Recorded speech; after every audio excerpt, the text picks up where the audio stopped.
Lancés en 2010, les coupés et cabriolets classe E ont eu droit en 2013 à un restylage à la fois esthétique et technique. Côté cosmétique, on remarque surtout les feux avant, désormais d'un seul tenant de chaque côté alors qu'ils étaient auparavant scindés. Les feux arrière changent également, mais de façon moins évidente. Sous le capot, les motorisations évoluent sensiblement avec en tendance générale plus de puissance et moins de CO2. L'un des rares blocs à ne pas évoluer est notre V8 de 408 chevaux, celui de la E500, le plus puissant de la gamme coupé cabriolet puisque les versions AMG y sont indisponibles. A l'intérieur, on reconnaît de la berline classe E l'horloge centrale placée entre les aérateurs et les coupés et cabriolets ont droit à des compteurs sur fond blanc. La capote s'ouvre en plus de 20 secondes et peut se manœuvrer en roulant jusqu'à 40 km/h. À l'arrière, l'habitabilité est juste pour voyager, surtout en garde au toit. En revanche, elle suffit pour une balade décapotée. Constitué d'un élément sur le pare-brise et d'un filet anti-remous surélevé à l'arrière, le système AirCap est très efficace. Grâce à lui, les passagers avant peuvent rouler à 130 km/h avec peu de turbulences.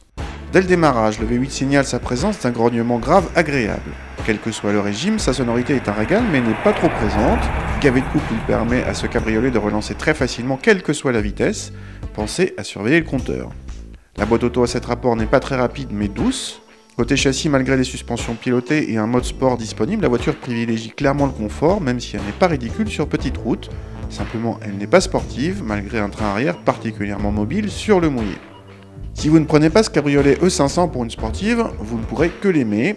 Le V8 à lui seul procure une bonne dose de plaisir. Conjugué au confort et à une présentation luxueuse, il donne à ce cabriolet un statut de GT. Les concurrentes sont l'Audi RS5 cabriolet, plus sportif, ou la 650i cabriolet. Dommage quand même qu'à ce niveau de prix, à savoir plus de 87 000 € avec notre finition haut de gamme Fascination, il est agaçant de devoir encore piocher dans les options pour obtenir l'accès démarrage sans clé par exemple.